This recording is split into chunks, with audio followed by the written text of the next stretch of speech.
Yo quiero agradecer, como todas las noches, a mucha gente que me apoya para poder estar aquí en el programa. En este caso agradezco a Mati López por las prendas. Ella tiene prendas para todos los estilos, casual, formal, informal o de fiesta, y la van a encontrar cualquiera de estas opciones en Corrales, casi Mariscal Estigarribia. Esto es en la ciudad de Fernando de la Mora, enfrente a un súper bastante conocido. Y hoy quiero aprovechar también para enviarle un saludo muy especial a Natalia Lugo. Nati, ella es mi maquilladora, me maquilla muy minuciosamente todas las noches y hoy está de cumpleaños, así es que un beso grande para Nati de Romy también y gracias por el maquillaje. Bien, y queremos ya conversar con nuestros invitados. Están el intendente de la ciudad de San Bernardino, el escribano Ramón Zubizarreta. Buenas noches, escribano. Muy buenas noches, muchas gracias por la invitación, un placer estar acá con ustedes. Igualmente. Una vez más. Gracias. Bienvenido, intendente. Vamos a agradecer también la presencia y saludar ya a la señora Carmen María Jiménez. Ella es máster, investigadora química y tiene también ya una larga trayectoria sobre el punto que hoy vamos a hablar. Bienvenida, gracias por acompañarnos. Muchísimas gracias por la invitación. Bienvenida. Y también saludamos al ingeniero José Adán Sepúlveda. Él representa al programa Areguá Turística y Ecológica. Bienvenido, ingeniero. Muy buenas noches, gracias por la invitación y aquí estamos. Muy bien. Decíamos al principio que el tema del lago Ipacaraí va a ser una constante en nuestro análisis, en nuestra preocupación como ciudadanos, como medios, debido a lo que pudimos encontrar a finales del año pasado como una especie de entrega, así entre comillas. Todos levantamos las dos manos, decimos, bueno, nos entregamos a la desidia, nos hemos entregado a la dejadez, a la inconsciencia y a todos los atributos o a todos los adjetivos que podemos señalar por las razones a la cual llegó el lago de Ipacaraí. Por eso, nuestro compromiso ha sido, y lo hemos dicho en varias oportunidades, insistentemente, recordarnos de la situación, buscar la manera de que ese lago de vuelta sea realmente atractivo, sea el lago azul como es conocido afuera, y sea realmente un lugar de esparcimiento y por sobre todas las cosas se mantenga como el ícono de nuestra geografía, de nuestro postal, ¿verdad? Exactamente. De la postal del Paraguay. Y el escribano Zubizarreta, sabemos que ha golpeado puertas, ha hecho el esfuerzo dentro de sus posibilidades y hoy trae algunas noticias aparentemente alentadoras después de un periplo por Europa y Estados Unidos. ¿Es así? Es así, bueno, como bien dijiste, y voy a remontarme al inicio del programa que ustedes hablaban, que no sea de vuelta en el momento del problema que pegamos el grito todo al... Así. Ya estamos por cumplir un año, en septiembre se detectaron los problemas, y realmente, si tenemos que decir, se hizo nada, honestamente. Entonces, hoy nosotros, como municipalidad, en algunos casos conjuntamente con Areguá, con Ipacaraí, Itaguá, hemos presentado, yo creo que estoy trayendo el cuarto proyecto, porque esa definición tiene que venir a través del gobierno central. Nosotros presentamos el de la Totora, que es lo que hablábamos acá con la doctora, que ellos están también experimentando, que es una depuración natural. Las totoras existen en el lago, ya está en la SEAN desde el mes de febrero, nota, va, viene, es un proyecto barato, nacional, eso desarrolló el proyecto de la Universidad Nacional. Después con otra empresa hicimos un proyecto que se presentó a la SEAN también de uno de los alevines, tirar alevines que puedan comer las algas, y bueno, la SEAN no aprobó eso por el tema de biodiversidad. Trajimos, tenemos un proyecto que yo le presenté al actual gobierno, que no es el proyecto de recuperación del lago, sino es un proyecto de financiación de una holding inglesa que está dispuesta a financiar con garantía del Estado el proyecto que el gobierno le presente, o sea, de los coreanos, los chinos, los italianos, los españoles, todo el mundo tiene proyectos, hay proyectos nacionales, que el gobierno opte por un proyecto y ellos están dispuestos A pagar. a pagar. Si el proyecto se cumple, es la oferta que nosotros tenemos y que trajimos por escrito. Si el proyecto se cumple, eso se convierte en donación. O sea, ¿qué garantía tenemos que darle nosotros, el gobierno nacional? Que se van a usar bien los fondos, que se va a hacer el proyecto. Y por último traje este proyecto de Estados Unidos ahora, que es una empresa que trabajó en el lago de Maracaibo, que es un lago mucho más complicado, mucho más grande que el lago de Ipacaraí. Ellos ya tienen estos dos biblioratos, dicen acá, la restauración del ecosistema del lago de Ipacaraí. Están con todos los detalles. Ellos hicieron todo el estudio a través de satélites, son satélites especiales, que cuando se trata de bacterias usan un tipo de satélite, para ver la profundidad otro tipo de satélite. Ellos tienen la radiografía que nosotros no la teníamos. Yo antes de continuar con este análisis y las informaciones, quiero recalcar o resaltar mejor de que lamentablemente este problema del lago se produce en un tiempo político también muy difícil, en una transición que llevó la atención de los políticos a los problemas realmente que hacen referencia a la situación del país. Se descuidaron, dejaron de lado el lago. Hay un director de la SEAN imputado en este momento. Le hemos invitado al ingeniero Nagui a participar esta noche con nosotros. Lamentablemente no ha podido respondernos. Una vez más. Y entendemos, una vez más, Mariana, y entendemos de que no está dispuesto a poner la cara. ¿Por qué? Porque es responsable, en cierto modo, de lo que ha ocurrido con el lago, porque es la institución que debía haber por lo menos detectado y acompañado la problemática. Y más aún, más responsable aún es que no hizo absolutamente nada para comenzar por lo menos un proceso de recuperación. Simplemente quería acotar de que la coyuntura política también influyó en esta situación que hoy nos lleva a un permanente plagio.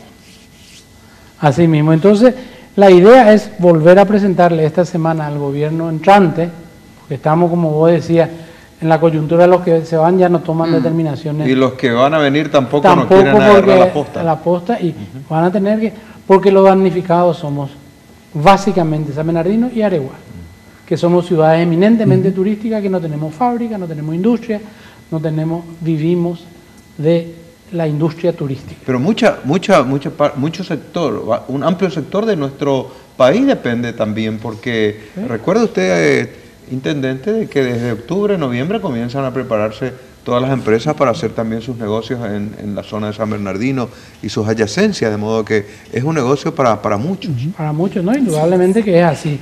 Y este año, vamos a sentirlo. Porque el año pasado... Económicamente. El año pasado ya habíamos iniciado, nosotros en julio empezamos las negociaciones con las empresas que se van a instalar. Y entonces el golpe fue ya consumado nuestros acuerdos. Pero si la situación del lago hoy sigue así, yo voy a hacer muy poco negocio, entre comillas, como ciudad, si el lago está igual que... ¿Cómo que mejoró de casualidad? El punto, o sea, digamos, el análisis de hecho, intendente, y aquí a nuestros entrevistados también, tiene muchas aristas. Por un lado, uno no puede desconocer la parte económica, porque eso da de comer a mucha gente, porque eso revitaliza y porque la inyección económica es, todos sabemos que es como un boomerang, es decir, eso luego rebota, nos beneficia a todos. Por otra parte está la cuestión ambiental y por otra parte la responsabilidad, sobre todo de las autoridades. Nosotros tuvimos hace 2 semanas, creo, era el último programa sobre el lago, en el cual no pudo estar porque estaba justamente usted de viaje, y allí por lo menos nuestros entrevistados nos remarcaban que ellos no están pudiendo avanzar justamente por trabas de la SEAN, es decir, por trabas burocráticas, porque no aprueban esto o porque los ambientalistas se ponen a lo otro. El punto es que mientras ellos se pelean en su burocracia, el lago sigue igual. Usted nos vuelve a decir hoy, no se hizo nada. Yo me pregunto, ¿y qué es lo que nosotros podemos hacer? ¿Qué se puede hacer si la gente que tiene que hacer algo definitivamente no hace nada? Mira, yo me ocupé, no solo me preocupé, y acá quiero compartir con el intendente de Areguá y Pacaraí, de tocar todas las puertas posibles, Y tenemos que ser sinceros. Pero hasta estás trayendo plata, escribano. Y la posibilidad de plata que hoy me dijo una persona, y yo comparto, decir, bueno, cuando la limona es grande hasta el santo desconfía. Sí. Pero vamos a tantear, peor es no hacer nada. Y lo que me decía de la ASEAN, coincido y no vengo a hacer leña, porque le respeto absolutamente, aunque no coincido con ellos, es que no tomó ninguna determinación. Nosotros en febrero hablamos de la totora famosa, que dije, vamos a hacer, si cuesta $100.000 para hacer en 500 metros, vamos a probar.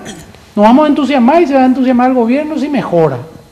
No pudimos conseguir hasta hoy el permiso para hacer el experimento. El permiso. No, pero esa institución está en decadencia desde hace bastante tiempo, de modo que no vamos a tener respuesta de sus autoridades. Y te voy a decir un contrasentido. Por otro lado, nosotros no tiramos la basura en San Bernardino, llevamos a cada cupé, que nos cobra y tiene el derecho. Ellos tienen un vertedero habilitado, entonces nosotros pagamos por metro cúbico. La ASEAN le habilita un vertedero en San Bernardino a una empresa privada para tirar desechos industriales. Nosotros no le habilitamos, nosotros no le dimos patente. Pero ahí sí no hay burocracia con la SEAM. Hay burocracia y otras cosas. Entonces, o sea, SEAM es la que la habilitó para arrojar los desechos industriales. Y no ¿A qué empresa es? Son lugareños, que dice acá nosotros tenemos 2 hectáreas. Y habilitan... Pero yo no entiendo, ¿son los mismos funcionarios que tan rápido la habilitan a ellos y no la habilitan a ustedes para recuperar el lago? Son los mismos. O sea, es la misma institución, a lo mejor el Departamento de Biodiversidad, basura, no sé técnicamente cómo están distribuidos. Pero no solo eso, nosotros no le habilitamos, le hicimos un sumario. Pero ellos te pelan el permiso de la ASEAN. No solo eso, hoy me entero que tienen renovado el permiso de la ASEAN. O sea, le importa un pito. Se renovó un permiso de desechos industriales. Porque si yo digo... con razón no vino Heriberto Snaghi. Claro. Entonces, el ministro de la SEAM. Si yo puedo tirar 3 latas de cerveza, 2 de arveja,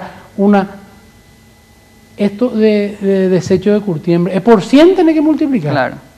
Entonces, no se toman determinaciones y nosotros no podemos, nosotros estamos con los brazos atados porque le corresponde a la ASEAN, le corresponde al Ministerio de Obras Públicas, o sea, están distribuidos en espacios que guay que nosotros toquemos. Nosotros queríamos hablar con el ministro de la ASEAN simplemente de este aspecto de la cuestión del lago, porque él, supongo, tiene la experiencia y el conocimiento de la situación, porque habrá acumulado muchas carpetas y muchos expedientes, de modo que por lo menos nos traiga alguna expectativa o esperanzas de qué podía esa institución hacer. Pero hoy temen las autoridades, y particularmente el director de la ASEAN, enfrentarse con los medios de comunicación, porque existen detrás del lago, o paralelamente al problema del lago, otros temas internos de la institución que lamentablemente le impide a los funcionarios hoy ya venir a exponerse ante la opinión pública. Y lamentablemente eso impide que tengamos respuesta a ello, ¿verdad? Bueno, la verdad que si él no viniera acá, tampoco es el interés que venga solamente, pero si por lo menos ofreciera soluciones, claro, bueno, ni siquiera iba a estar invitado. Y sí, lamentablemente, pero bueno, queríamos poner esto ante la opinión pública de que fue invitado el director de la ASEAN, el ministro Snaghi, y lamentablemente no lo tenemos, pero vamos a acompañar, a seguir conversando con nuestros acompañantes aquí. Está la bioquímica, ella es investigadora, ¿verdad? Así es. La máster Carmen María Jiménez. Y nos puede contar, Carmen, ¿qué es lo que ustedes saben del lago? ¿Qué hicieron? ¿Qué respuesta hacía ante toda esa expectativa que tenemos todos de qué se puede hacer para mejorar o recuperar el lago? ¿Qué ustedes están haciendo? Bueno, nosotros preocupados por la situación que está pasando el lago, nos propusimos hacer varias investigaciones utilizando plantas fitodepuradoras. Yo acostumbro trabajar con jóvenes, involucrar a jóvenes, estudiantes. En este caso estuvimos trabajando con alumnos del Colegio San Ignacio de Loyola. ¿Qué hicimos? Trabajamos con 10 plantas fitodepuradoras y en laboratorio y encontramos que una de ellas ofrece una excelente respuesta para el tratamiento que necesita el lago. ¿Cuál es esa planta fitodepuradora? Es una planta del grupo de las elódeas. Esta es una planta que se cultiva y permanece totalmente sumergida en el agua. Tiene una capacidad impresionante de oxigenar el agua en donde se las cultive. Aparte de eso, las hojas de esta planta absorben los minerales y el dióxido de carbono de tal manera que no le permita crecer a las algas. Por el otro lado, segrega unas enzimas y esas enzimas eliminan las cianobacterias y luego lo convierte en su nutriente. La única desventaja de esta planta es que crece con mucha rapidez por la cantidad de nutrientes que tienen las aguas eutroficadas como la del lago. Entonces, ¿qué es lo que se plantea a partir de esa superpoblación de la planta? Se plantea la remoción de esas plantas viejas, dejando los hijuelos para que sigan cumpliendo la misma función, ¿verdad? ¿No son parecidas a las que se encuentran en Ñuguazú, en una pequeña porción del lago chino, como le llaman ahí? Esos son jacintos de aguas. Las elódeas son plantas un poco más pequeñas, más o menos alargadas, y tiene en esquejes, o sea, son tiras largas con pequeñas hojitas. Esta planta, por su gran capacidad, también es utilizada en los laboratorios para ser observada a través de sus hojas el movimiento citoplasmático, por esa capacidad que tiene de brindar oxígeno al agua, que es lo que necesita nuestro lago, ¿verdad? Específicamente, lo que hoy estamos encontrando es que el lago tiene muchísimo de fósforo y nitrógeno, que es lo que hace que con mayor rapidez estas cianobacterias crezcan. ¿Cuáles son los dos componentes que la cianobacteria hace que sea tóxica por un lado y que en temporadas estivales tenga mal olor? Uno es la presencia de la geosmina, que es lo que le hace tóxica, y la otra sustancia es el ciclocitral, que le da el olor.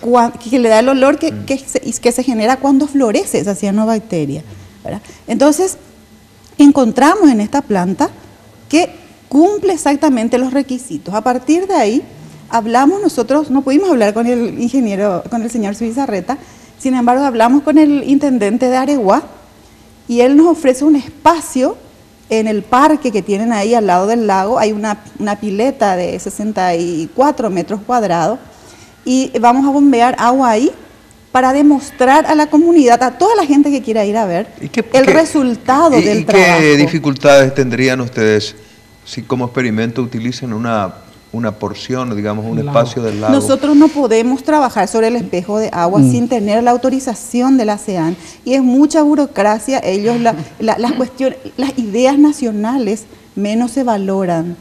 ¿Ustedes plantearon nosotros incluso invitamos a la gente de la ASEAN para que vayan a presentar. ¿A quién? Enviamos una nota a la gente de la ASEAN para que... Por mesa de entrada. Sí, por mesa de entrada. Y tuvimos la respuesta de una ex alumna del colegio que fue a presentar.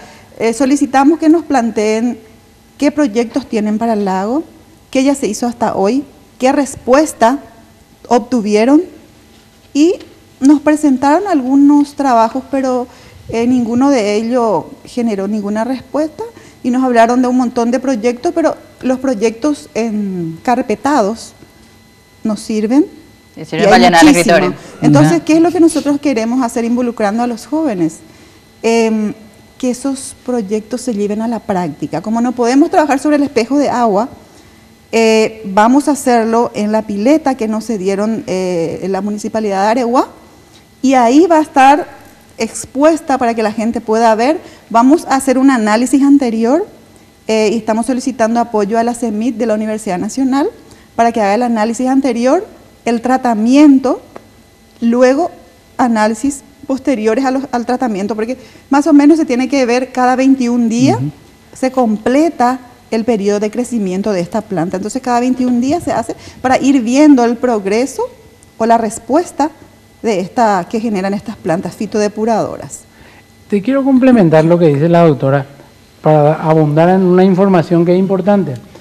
El año pasado, cuando se inició el problema, la CEMIT, que es la Universidad Nacional, amplió el proyecto con Itaipú del control obligatorio que hace de las aguas del lago de la República, la represa Itaipú, y incorporó el lago de Pacaraí. Así que la CEMIT hoy, por contrato con la Itaipú Binacional, tiene que hacer gratuitamente esos informes. O sea que eso... Estamos viendo para que se dé de esa manera, ¿verdad? Sí. El otro factor importante de esta planta es que la superpoblación de la misma va a permitir cosechar esto y la cosecha de esta planta, vamos y extender su cultivo, ¿no? Vamos a poder realizar fertilizantes.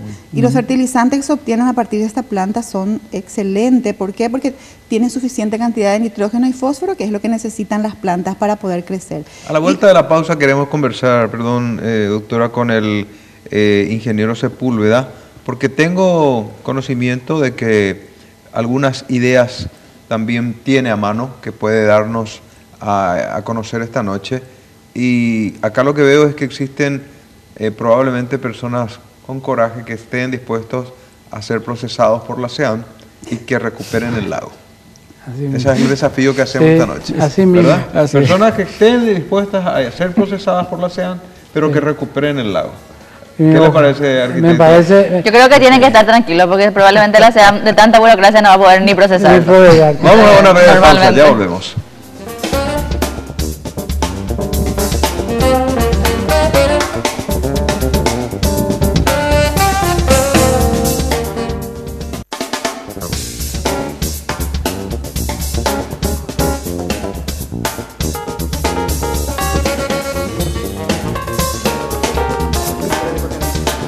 Quiero agradecer, como todas las noches lo hago, a Silday por los muebles que tenemos en Siglo a Siglo. Son muebles confortables, muebles muy lindos, bellos, acogedores. En este caso para un set de televisión, pero van a encontrar también opciones para sus locales comerciales o también para las oficinas. Muchas gracias a nuestros amigos de Silday. Y tengo que aprovechar también para mostrarles acerca de este producto. Voy a abrir uno de ellos ya para mostrar. Me falta uno que es el de muestra, creo, pero voy a tomar posesión de este y voy a mostrarles cómo se utiliza. Es un limpia pantallas para las pantallas táctiles de los smartphones o de las tablets. Se aplica así, muy fácil. 2 chorritos en la pantalla y ya con el mismo paño que viene dentro de la cajita, porque viene el equipo completo, uno procede a limpiar. Esto limpia y desinfecta la pantalla de las tablets o de los teléfonos celulares y permite, por supuesto, que esté mucho más higiénico, que esté más seguro. Según la información que nos daban los amigos de Inca, las pantallas, si no están higienizadas con Incalent, tienen hasta 18 veces más presencia de bacterias que incluso un sanitario. Así es que a proceder nomás a la limpieza y nosotros, en agradecimiento a nuestros entrevistados, le vamos a regalar uno. Es producto nacional, Industria Nacional Inca, para el escribano su bizarreta. Aquí para si le puede acercar al ingeniero y también a la máster, señora que nos acompaña aquí. Ya usé el tuyo de muestra. Perfecto. No, discúlpame. Muy bien, el ingeniero Sepúlveda es alguien que está colaborando con la Municipalidad de Areguá, también preocupado por el tema del lago, y es integrante y responsable, mejor, del programa Areguá Turístico y Ecológico. Ingeniero, ¿qué usted está haciendo dentro de este proyecto y particularmente cuál es su objetivo? Porque entiendo de que ha tenido en principio un espectro amplio de trabajo con la municipalidad, pero hoy, tengo entendido, se aboca al lago particularmente. Eso es correcto. El programa Areguá Turística y Ecológica nació en el año 2012. A partir del mes de febrero, producto de toda la situación que había con el tema de residuos sólidos urbanos, había muchas manifestaciones, habían cerrado algunos vertederos, entonces había una situación bastante crítica en Areguá. Nos acercamos y ofrecimos nuestro apoyo como institución y empezamos un periodo prácticamente hasta el mes de agosto de reeducación. Lo empezamos en los colegios. trabajando en todos los colegios con charlas, con apoyo de material audiovisual. Lo hicimos con las comisiones vecinales, más de 100 comisiones vecinales en Areguá. Lo hicimos también con los funcionarios municipales. Es decir, trabajamos durante todo el año pasado en lo que era la parte de educación y toma de conciencia del problema de medio ambiente. Reventó lo del lago. Sí. Entonces se vino lo del lago encima. Dijimos, bueno, vamos a ver, tenemos que buscar soluciones a esto. Con la profesora acá nos conocemos de hace un tiempo por intermedio de una universidad en la que coincidimos en algunas cosas. Entonces yo sabía que ella estaba dedicada a la investigación en el área medio ambiente. De hecho, ella no lo ha mencionado, pero ya ha obtenido a nivel internacional cerca de 25 medallas en esa área, ¿verdad? Por sus trabajos. Recientemente viene llegando también de la NASA, donde ganó un concurso por investigación en el área medioambiental. Entonces, con ella hablamos sobre la necesidad de buscar solución al tema del lago. Ya conocíamos nosotros lo que se había hecho, habíamos conversado con el intendente Salinas ya hace un par de meses atrás sobre el tema de la totora. Justamente me manifestaba el intendente de Itagua que la totora podía ser una de las soluciones. La verdad que yo le dije, o sea, en ese momento creo que la totora en sí no es la solución correcta. O sea, lo dije también en San Bernardino en el mes de mayo, en una reunión que había. Cuando nosotros tengamos algunos resultados que estamos esperando para después del 25 de mayo, lo vamos a dar a conocer. Ustedes comenzaron un experimento. Exactamente. Está en proceso en estos momentos, ¿no? Sí, ahora vamos a ir a lo que es la segunda fase. La segunda fase es justamente lo que hablaba la profesora recién. La segunda fase es trabajar con esto sobre la pileta municipal, ¿verdad?, de Areguá. Y la tercera fase es trabajar sobre el espejo del lago. En tiempo hablemos, ingeniero, en tiempo. Ustedes en estos momentos ya tienen en proceso un experimento en pileta. No, ¿aún no? No, está para empezar. ¿Cuánto tiempo le va a llevar a ustedes tener el resultado de eso? Los resultados, bueno, a los 21 días ya se obtienen los primeros resultados que en el laboratorio van a trabajar con el agua del lago. Con el agua del lago. Van a llevar a una pileta. Es correcto. Allí van a procesar con los elementos orgánicos. Exactamente. Ya, eso es por 21 días. Ya. ¿Y con el resultado? Y de acuerdo, si los resultados coinciden con lo que ya se obtuvo en el laboratorio, que fue del orden del 30%, ¿verdad? La recuperación. 30% de recuperación. Sí. 30%. Entonces, obviamente, si recuperamos ese mismo 30%, ¿verdad?, en esa cantidad de agua, que son, ¿verdad?, 32.000 litros, entonces, si recuperamos eso ahí, entonces, de eso nosotros nos vamos sobre el espejo. Sobre el espejo del lago. Es decir, hacia el lado de Areguá. ¿Ustedes ya tienen la autorización para ir o vamos a encontrarnos otra vez con que la SEDAM no les va a autorizar y no? Ese es nuestro problema. Nosotros tenemos hecho el trabajo con 10 especies de plantas fitodepuradoras, pero en laboratorio. ¿Qué encontramos nosotros en laboratorio a partir de ese estudio de 10 plantas fitodepuradoras o acuáticas? Encontramos que una de ellas es la que ofrece excelente respuesta para eliminar las cianobacterias y la cantidad, el excedente de metales pesados que tiene el lago, ¿verdad? Pero nosotros no podemos hacer ensayo directo sobre el espejo de agua sin tener permiso del Ministerio del Ambiente.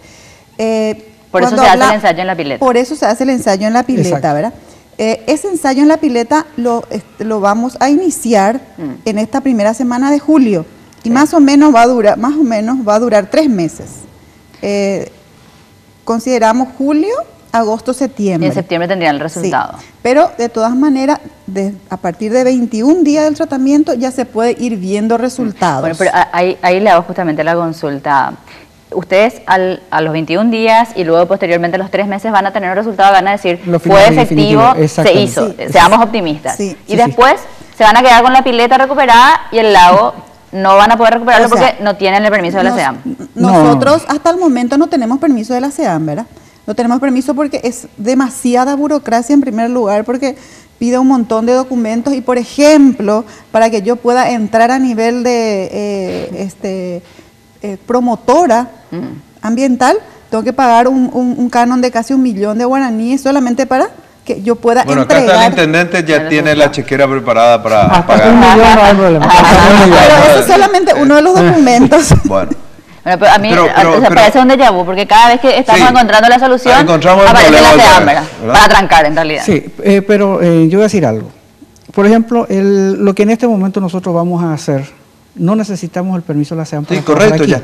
Para experimento. ya Estamos hemos ahí. pasado eso, ¿verdad? Donde en realidad, como un parte dijo el intendente, el problema se genera en la SEAM porque la SEAM dice, nosotros podemos autorizar, pero a su vez debe tener, por ser un parque nacional, debe tener el permiso también de parques. Sí. Entonces, si parque no autoriza, no sirve el permiso nuestro. Y hay una ley ahora que está en el Congreso. Se aprobó una se ley aprobó, de deforestaciones. De deforestaciones. Sí, y eso incluye la cuenca, Sí, sí. Incluye la cuenca. que abarca aproximadamente 1.000 kilómetros cuadrados. Sí, 16.000 kilómetros cuadrados. 16.000 kilómetros cuadrados es el parque nacional que ahora salió ayer, creo que tiene media sanción. Escribano, y eso va a impedir también que el municipio siga fraccionando, loteando. Sí, indudablemente que sí. zona.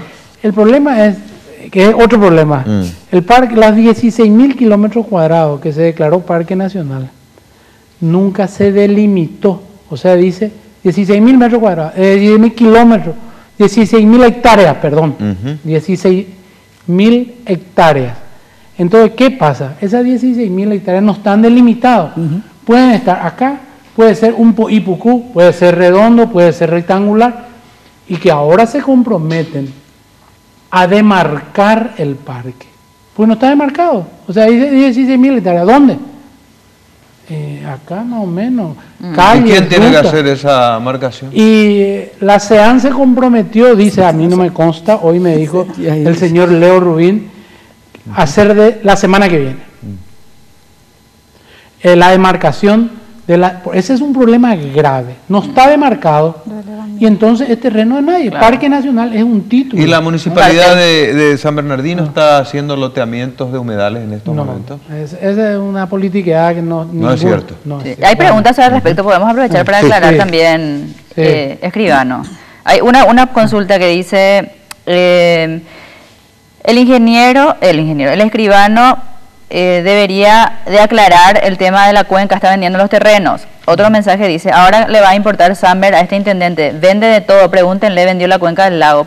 Yo le escuchaba aclarar ya esto en realidad, también con Leo Rubín. Pero en es otros oportuno medios. esto, escribano. Bueno, primero la cuenca es muy grande. ¿Qué es lo que vendió escribano, por favor? Nosotros nos vendimos, el municipio vendió. Y te voy a hacer, si me das tiempo, te voy a explicar sí. un poquito. Nosotros, el parque no está delimitado, entonces, ¿qué pasa? Todo lo privado y particular van ocupando. Tierra de nadie. Nosotros hicimos una mensura, en diciembre empezamos para ver terrenos municipales. El INDER acababa de vender la tierra de al lado. Porque dicen, no, esto es, imagínate, San Bernardino para reforma agraria. En San Bernardino no hay ganadería. No hay El INDER vendió para reforma agraria. para reforma INDER agraria. tiene propiedades en esa zona. Y porque no está demarcado. Entonces nosotros hicimos la ocupación, hicimos una mensura, y ahí dice el INDER, no, vendió, y perdimos el pleito.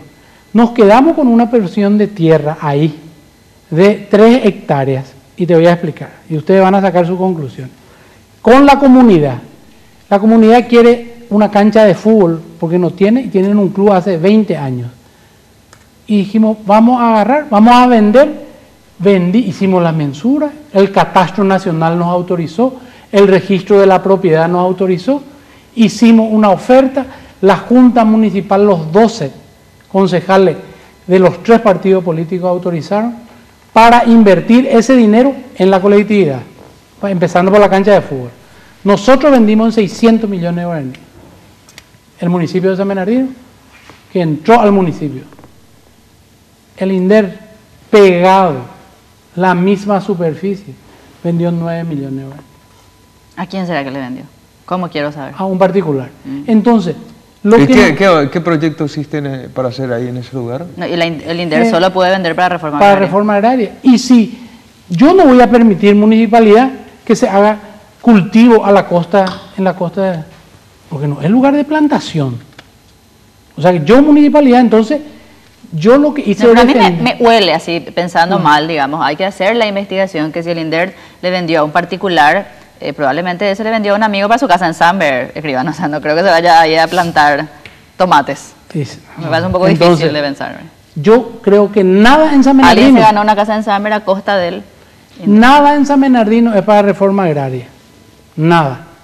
Claro. Entonces, lo que nosotros hicimos es salvar. Ahí hay encima títulos falsos. Porque la gente ocupó o compró del INDER. Entonces, quisimos precautelar para salvar lo último. Y te vuelvo a decir, si mañana o la semana que viene no se demarca el Parque Nacional, claro, se va a seguir. Porque 16.000 hectáreas, no sé dónde.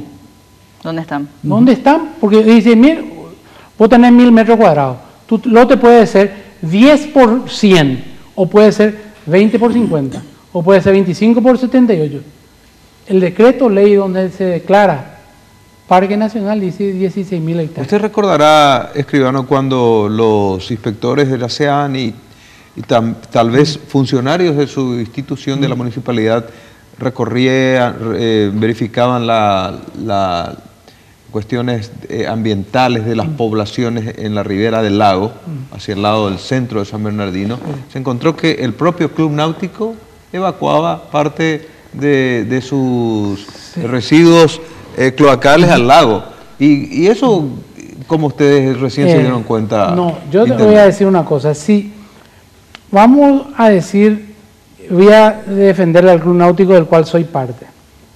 El Club Náutico tiene el mejor sistema de drenaje de San Bernardino. ¿Y qué es lo que se encontró entonces? Lo que pasa es que tenía su tanque de combustible, de expedición de combustible para lanchas y para jet ski, metido en el lago.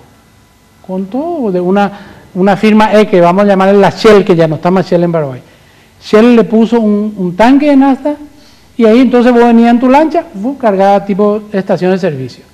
La CEAN vino y le dijo, no pueden hacer esto. Y le dio una serie de cosas.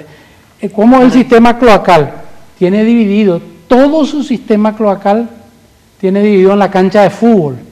O sea, un sistema de drenaje natural. Y una parte conectada a la cloaca.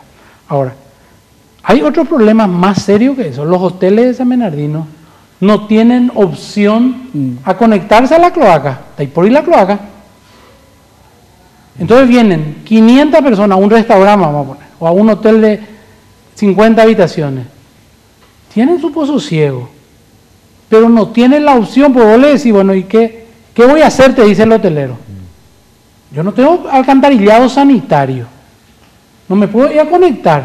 Ahora la SABE está haciendo su prolongación, que paró y vamos a ver si continúa. San Bernardino tiene el 40% de su ciudad conectada a la red cloacal. Areguano, 0. Y Pacaraí, 0. Y son 10 veces más grandes que San Bernardino. Vamos a una pausa. Vamos a seguir hablando con nuestros invitados, porque a medida que desarrollamos el tema se vuelve más apasionante, pero más triste. Ya volvemos.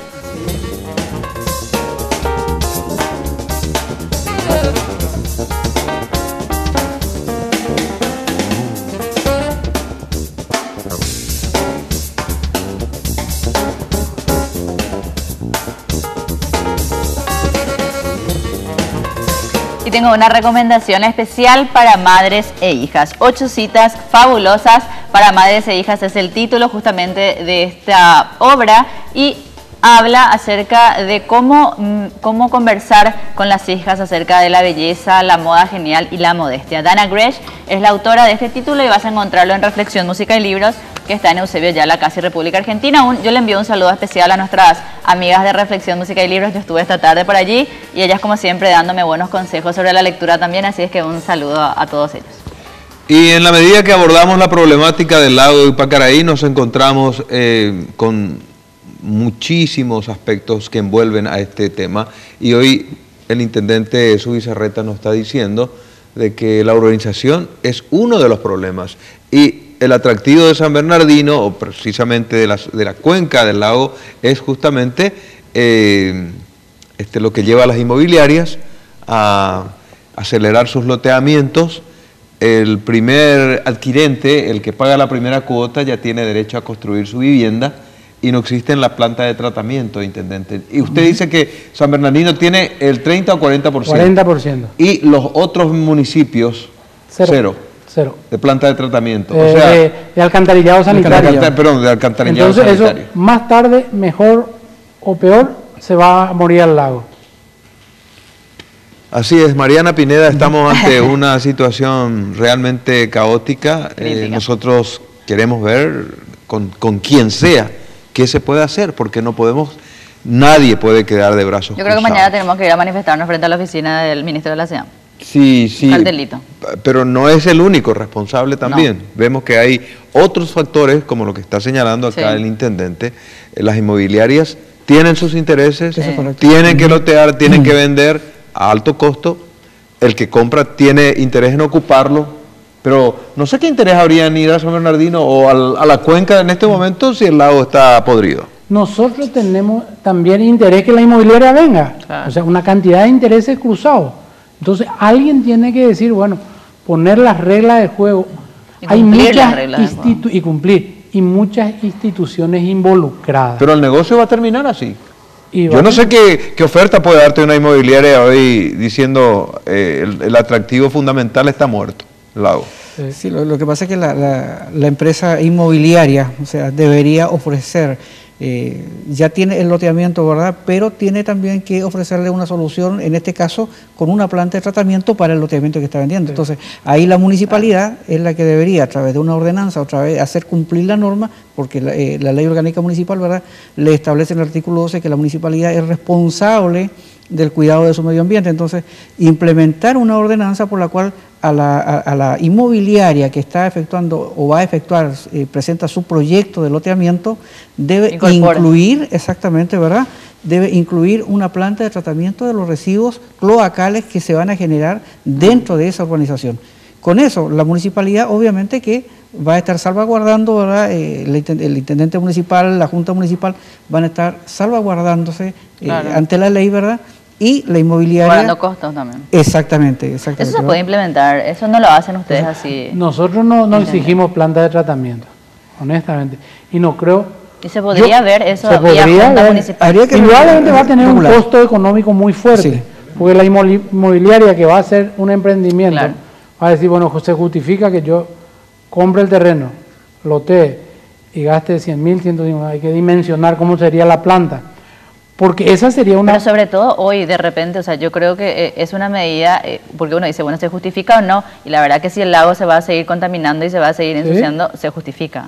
Se justifica indudablemente y vamos a tener una época, un golpe, porque, bueno, yo implemento y se va a ir a Alto, se va a ir a Areguá, porque la inmobiliaria está pegado a San Bernardino de Alto, entonces, pero tenemos que hacerlo en un momento. Sí, pero toda esa zona tiene la influencia del lago. Si no estuviese el lago, o si el lago no tiene el atractivo y las condiciones... Perdemos todo. Ni Altos, ni Areguá, ni San Bernardino, ni ninguna zona en esa región va a tener valor. Sí. Ahora, hay algo que en realidad nosotros con la profesora lo hemos comentado en el centro, pero que en el año 2012 el diario ABC lo publicó así en 2 líneas acerca de la cianobacteria que está presente en el lago Pacaraí. Inclusive señala que se envió una muestra al Brasil. Nosotros investigando acerca de la cianobacteria que está presente ahí, descubrimos que en el año 1979 en Australia hubo un lago que tuvo una contaminación similar con la misma cianobacteria y los resultados que generó en la población fue algunas enfermedades, ¿ya? Enfermedades a los riñones y enfermedades al hígado. Hay estudios posteriores del año 1995 de la Universidad del Sur en California que ratifican y confirman justamente que esa cianobacteria genera este tipo de enfermedades en las personas. Entonces, hay ciertas cosas que... ¿Y qué hizo el gobierno de Australia? No, obviamente que el gobierno de Australia inició un proceso de saneamiento, ¿verdad?, de ese lago y lo recuperaron. Australia obviamente tiene otro tipo de recursos, otro tipo de interés, otro tipo de conciencia, vamos a decir a la gente. ¿Verdad que nosotros podríamos recuperar también el lago? Yo soy muy positivo, soy muy optimista y yo creo que, como en una lámina dice ahí 2013, ¿verdad?, y después dice 2015, creo que si nosotros en realidad trabajamos por sobre las trabas y sobre todas las otras cosas legales, hay una cosa primero que nada que es el ícono de Paraguay. Sí. El lago Pacaraí es el ícono turístico del país, es la imagen en el exterior del país, simbolizada y representada además en la cultura. Por tanto, tenemos que jugarnos. Nosotros nos estamos jugando a que para el año 2015 esperamos, Dios mediante, poder tener la mayor parte del espejo recuperado, si es posible. ¿Tuvo algún contacto con el futuro presidente? Con él personalmente no, estuve con el señor López Moreira y el secretario Ojeda, me recibieron en las oficinas que tienen ellos y le presenté el proyecto de la holding, donde la carta de ¿Demostraron algún interés? Y me dijeron que iban a interiorizarse y que iban a reportarse porque esta empresa quiere venir al nuevo gobierno. Hay una carta firmada por el presidente de la empresa donde hace el ofrecimiento y hasta ahora realmente en 3 semanas no tuvimos todavía ninguna respuesta. Bueno, esperemos de que exista respuesta, de que exista interés, porque de hecho que este tema del lago es un problema del gobierno, no simplemente de los habitantes de San Bernardino, ni de los vecinos de Pacaraí o de Areguá o de Itagua. Es un problema del Estado paraguayo. Exacto. Y suponemos de que con nuevas escobas, dice, siempre al comienzo barren bien, ¿verdad? Sí. Oscar, yo voy a ratificar lo que decían de alguna manera. Quiero abundar en esta información. Hoy en el mundo hay dinero a borbotones en el mundo para temas ambientales. Sí, es cierto. Pero ¿quién tiene que hacerlo? El gobierno central. Nosotros los municipios no somos sujetos. No va a venir el BID o el Banco Mundial a decir, por eso, Areguá, somos un granito. Por eso, intendente. ¿Y quién es tu nexo, intendente, en el Ejecutivo? Hasta ahora yo tuve una sola reunión hoy con el nuevo gobierno, con el señor López Moreira y con el señor Ojeda. Bueno, esperemos que Cartes tome esta bandera. Por eso es que les invitamos a ustedes que son actores interesados en esto, para venir a clamar junto a nosotros, por si alguien nos escuche.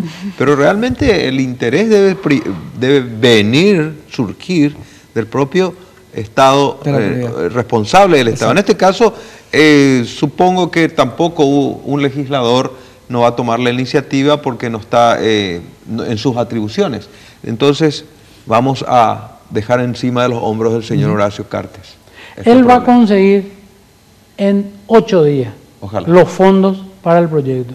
Y se va, yo soy del Partido Liberal, se va a embanderar y va a iniciar el éxito de su gestión con un tema olvidado, arrinconado, no por liberales, colorados, encuentristas, no, todo lo que hicieron los últimos 50 años no hicieron nada por el lago. Hoy hicieron todo para destruirlo. Hoy hicieron todo lo contrario. Y el señor Horacio Cartes tiene, y yo quiero esa su capacidad gran oportunidad. de oportunidad y de gestión.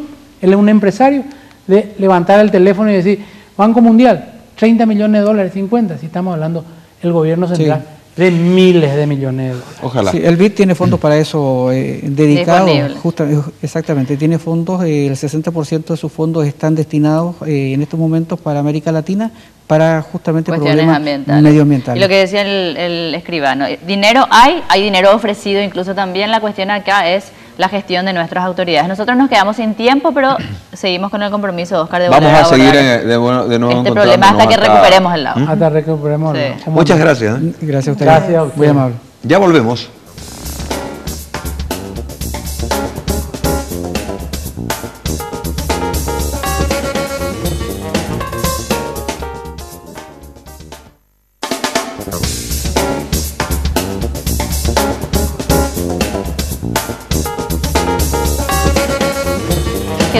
recordar también a todos que pueden dar una vuelta por Dismar Salud y Cultura. Ellos por todo el mes de papá tienen premios fabulosos. Vos podés comprar algunos de los elementos como el vibromasajeador orgánico Jack, la cinta Pangao, por ejemplo, y ellos te dan de obsequio una jarra térmica para que vos tengas agua caliente ahí en la oficina para el cafecito de todos los días. Uno de los ejemplos, comprando un regalo para papá, Dismar Salud y Cultura tiene otro obsequio para los hijos agradecidos también. Y Maestría en Política Global, sí. Mariana. Ese es nuestro tema siguiente. Así es, un tema académico, es una invitación para los interesados en obtener un título de maestría, en este caso máster en política global, y lo interesante, Óscar, es que es la primera vez que la Universidad de Salamanca de España va a otorgar un título aquí en convenio con la Universidad Columbia del Paraguay. La directora de posgrados de la Universidad Columbia, Estela Rojas, nos va a comentar al respecto. Bienvenida, doctora, ¿cómo le va? Bien, muchas gracias. Realmente, como decís, Marianita, es la primera vez que la Universidad de Salamanca se abre a una universidad y por suerte lo hace con nuestra universidad. Este programa está marcado dentro de nuestro aniversario 70 años de vida institucional que cumplimos el 1 de junio.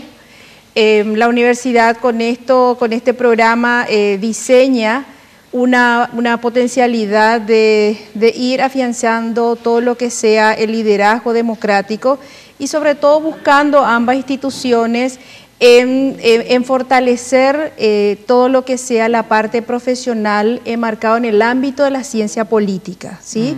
Dentro de la ciencia política tenemos no solamente a la cuestión de la política en sí, sino que también hay procesos electorales, hay políticas públicas, relaciones internacionales, y todo eso está dentro de lo que apuntalamos con esta maestría de doble titulación. ¿En qué consiste la doble titulación?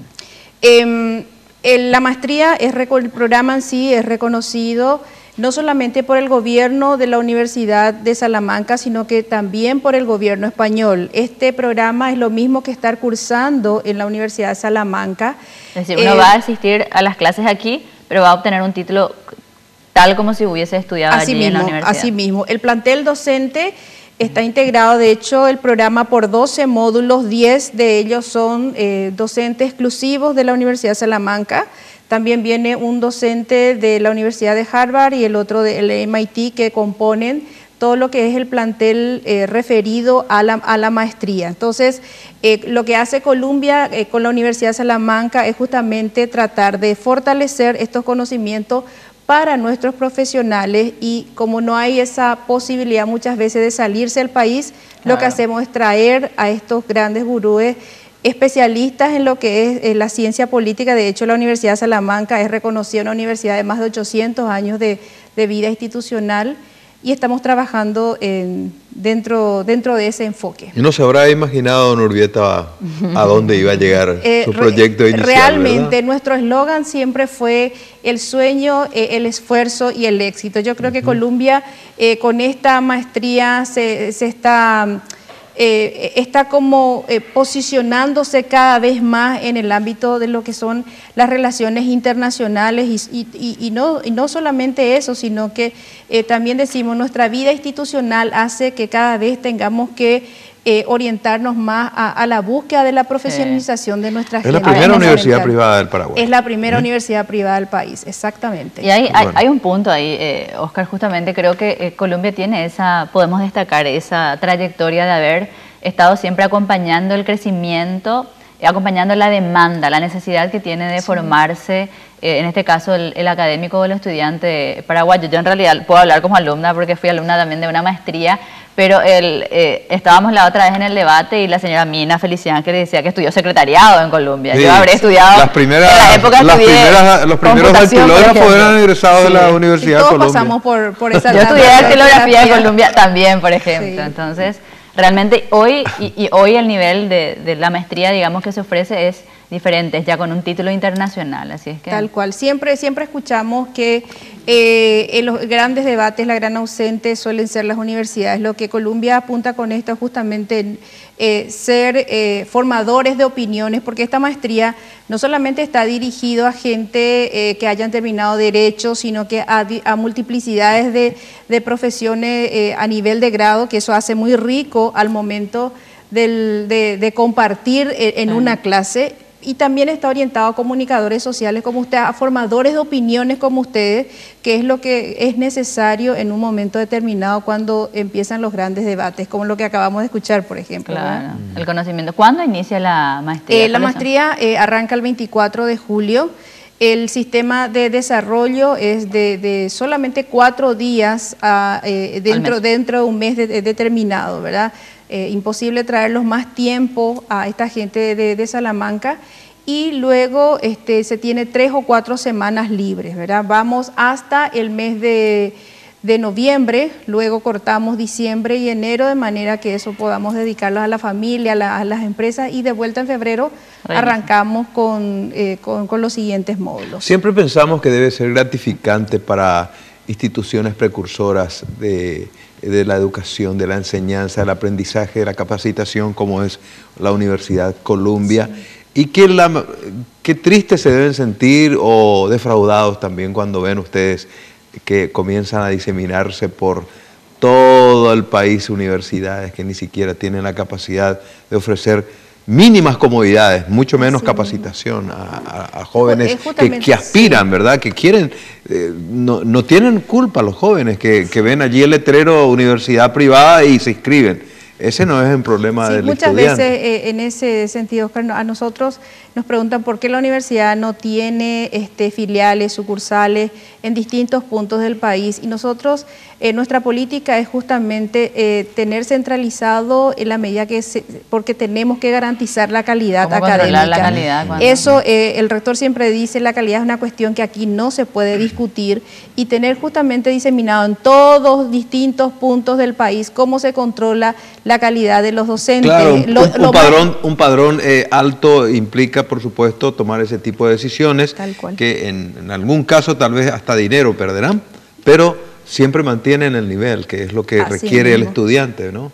Sí, y Mariana puede dar fe de eso. Ella es egresada de nuestra casa de estudio, y estamos siempre dando un paso adelante en lo que son innovaciones educativas, en presentar programas del índole que como estamos haciendo ahora, ¿verdad? Una unión con la Universidad de Salamanca es impensado, o fue impensado en un momento determinado, y sin embargo Salamanca se abrió. Nosotros en noviembre del año pasado fuimos hasta allá con el rector firmando un convenio, y ya ahora en julio se está haciendo realidad un convenio específico. Hay instituciones que apuntan a la excelencia, Mariana, Sí, a la competitividad y al logro de metas, objetivos y anhelos, como lo que dice acá la doctora. Y hay otras instituciones cuya la única meta es facturar. Recaudar. Ahí está la diferencia. Y ahí está, justamente ahí pierde la educación. Quiero la dar calidad, nada más el número de teléfono, Oscar, porque llegan algunos mensajes y bueno, todas las preguntas no vamos a poder responderlas, pero quiero dar el número a donde pueden llamar para informarse de la maestría: 219-8800, 219-8800, número de la Universidad Columbia. Entonces allí pueden averiguar sobre todos los datos que nos están consultando también. Algo que me gustaría destacar, o que pudieras hacer énfasis, doctora, es lo que decías, muchas veces la clase universitaria, Oscar y doctora, es muy poca, es decir, el que tiene el privilegio aquí de terminar una universidad, el número es reducido, pero aquel que termina y quiere capacitarse más no tiene muchas posibilidades, no hay muchas maestrías que tengan el peso, el nivel o incluso el reconocimiento internacional. Es por ello que esta maestría, con el convenio con Salamanca, la Universidad de Salamanca, viene a traer un poco ese sello de garantía y de calidad que quiere mucha gente. Exactamente. Bueno, nosotros, según nuestra visión, es que se avecinan jóvenes que están terminando la carrera y que ya prontamente se están incursionando en el ámbito de posgrado. Hay como una necesidad urgente de que a partir de ahora. Entonces, también la Universidad de Salamanca, en este sentido, hay un sello de garantía muy grande, y ese sello lo da el director académico, es el doctor Manuel Alcántara, que es de Salamanca, y también hay una directora de título propio de esa universidad. Entonces, ¿qué más garantía que todo ese plantel de cuerpo directivo y académico que conforman esta alta casa de estudios? Doctora, felicidades. Muchísimas gracias. Y que sigan los éxitos para la Universidad Columbia. Bueno, esperamos que poder contar con una gran cantidad de estudiantes en estos nuevos desafíos. Esperemos. Está hecha la invitación para que puedan ir a inscribirse a partir de mañana. Nosotros hacemos una pausa, ya regresamos.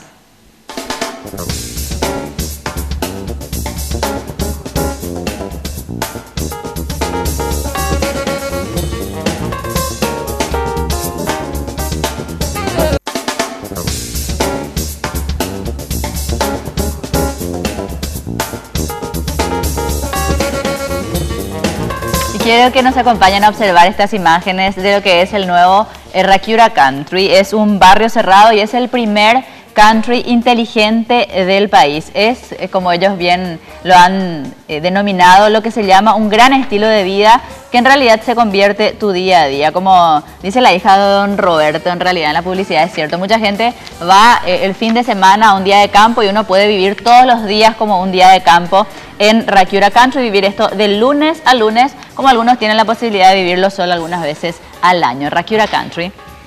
Prendete a nuestra red de negocios, el título de este emprendimiento que lleva adelante la Unión Industrial Paraguaya y que se desarrollará mañana aquí en Asunción.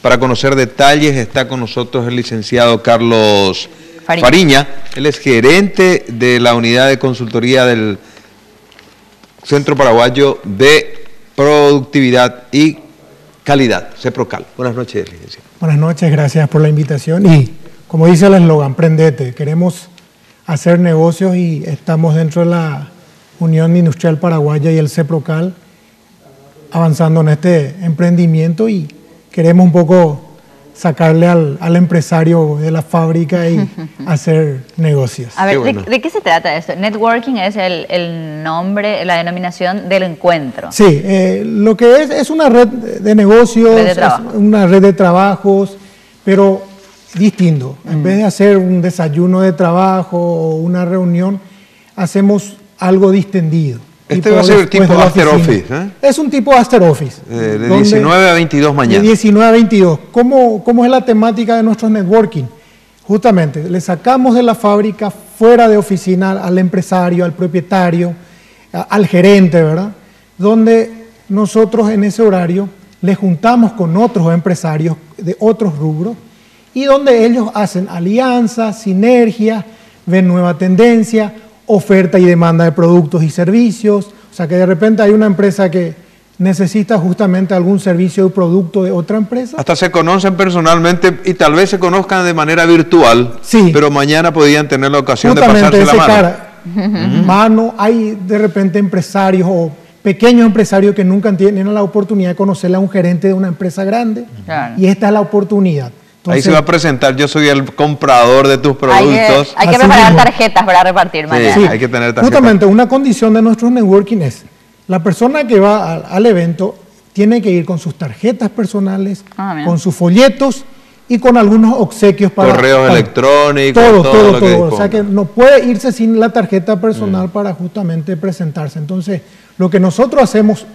es... Primeramente, presentamos empresas expositoras que presentan un producto y después de eso hacemos justamente la dinámica, hacemos una dinámica de esas imágenes que veíamos hace instantes esas son las representan donde, precisamente el modo en que se hace ese encuentro, ¿no? Hacemos en puff, en mesita, mientras que se pasan los tragos, las comidas, nosotros les hacemos intercambiar por colores, por números. Pero tragos suaves, ¿no?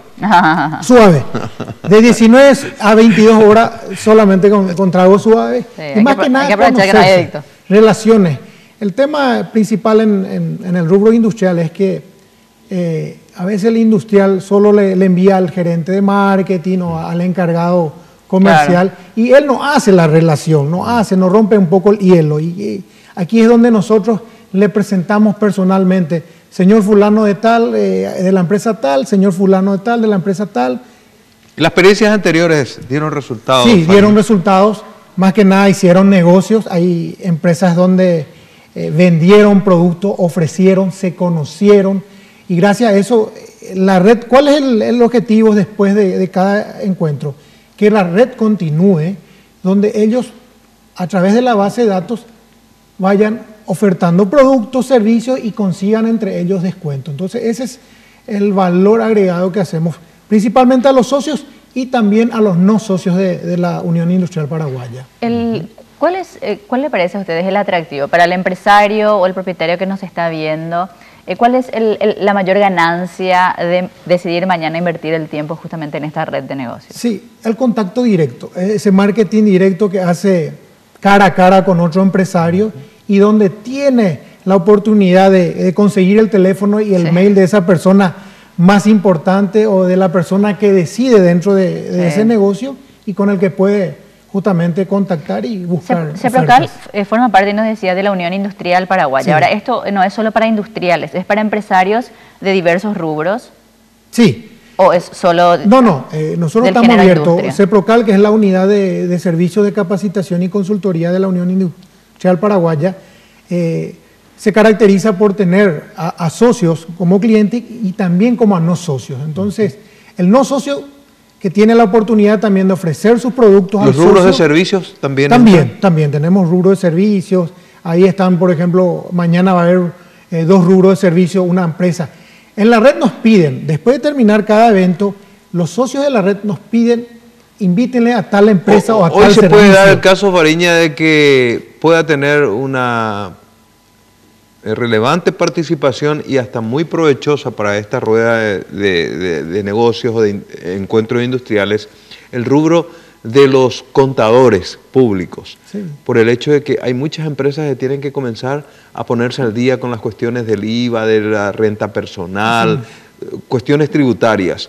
Y supongo que allí simplemente los expertos en tributación pueden darle los consejos correspondientes, ¿verdad? Nuestro objetivo ahora, la temática es libre, o sea que hay de distintos rubros. Mañana, por ejemplo, van a estar exponiendo 2 empresas industriales, uno con un nuevo producto, por ejemplo, una empresa de servicio que va a presentar seguros, que nos pidieron la empresa el tema de los servicios seguros, otra empresa que nos va a presentar el tema de tecnología, de informática.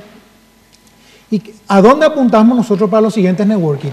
A que de repente, no sé, un ejemplo, la Cámara o la industria de la construcción haga un evento exclusivo de networking e invitemos a arquitectos, a ingenieros y ellos solamente hacen negocios con esa cámara. Y coincidentemente este encuentro se da días antes de la inauguración de la Expo, o sea, es una previa de lo que va a ser realmente la potencialidad de la industria y los servicios de nuestro país, y tal vez esto sea el comienzo de ir programando qué se puede hacer también en la rueda de negocios que habitualmente se desarrolla en la Expo, ¿verdad? Asimismo, lo que queremos crear es gimnasia de que el empresario se empiece a reunir. Se dice que siempre en las reuniones informales es donde se hacen los mayores negocios. Entonces, lo que nosotros queremos crear ese hábito, esa cultura dentro del empresario, a que hagas contactos y que vamos a recordar el lugar, la hora y el costo también de la inscripción. Esto va a ser nuestra sede en UIP Sacramento, que está sobre la avenida Sacramento. Ahí ambientamos el lugar como si fuera un pub, ¿sí? Y a partir de 19 a 22 horas, el costo Vamos a poner mientras tanto, Andrés, un número de teléfono, el 212-556 al 8. Ahí está. Hay algo que bueno, yo sé que lo remarco, pero si uno pregunta a un empresario o una persona de negocios, ¿qué es lo más valioso? Yo creo que muchos nos damos cuenta cuando se nos descompone el celular, los contactos. Sí. Realmente, y sobre todo en este país, el tener contacto, el tener esa llegada, el tener ese trato directo, el número exactamente, en un encuentro previo, logrado en un encuentro previo, abre muchas puertas, que es lo que esperamos que a través de esto se conviertan en puertas para futuros negocios. Entonces, el factor o el punto realmente para aquella persona que entiende, está bien dirigido, bien determinado.